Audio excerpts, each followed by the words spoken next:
Justice Yahya Afridi 30वें chief justice Pakistan बन गए। दफ्तर आमद पर पुरतफाक इस्तकबाल। ओहदे का चार्ज संभालते ही 28 अक्टूबर को फुल कोर्ट इजलास बुला लिया।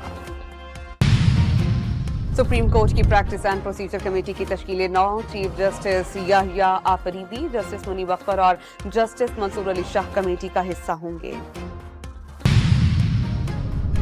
इसराइल ने ईरान पर बराह रास्त मिसाइल दाग दिए। एयर डिफेंस फोर्स के 2 एहलकार जाम बहक। तेहरान ने सहूनी रियासत के खिलाफ सख्त जवाबी कार्रवाई का ऐलान कर दिया।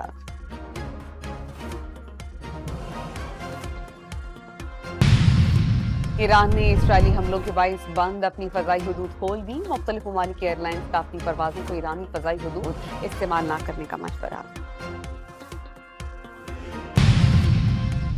वज़ीर आज़म शहबाज शरीफ ने ईरान के खिलाफ इसराइली जाहियत पर शदीद तशवीश का इजहार कर दिया। फरीक़ैन पर खत्ते में मजीद कशीदगी से बचने के लिए तहम्मुल से काम लेने पर जोर।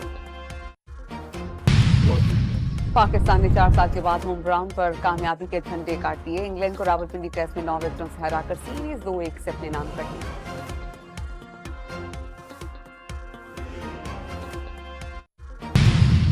कप्तान शान मसूद ने इंग्लैंड के खिलाफ जीत कौम के नाम कर दी। कहा, कौम ने इस जीत के लिए बहुत सब्र किया। टीम ने भी इस कामयाबी के लिए बड़ी मुश्किलात झेली।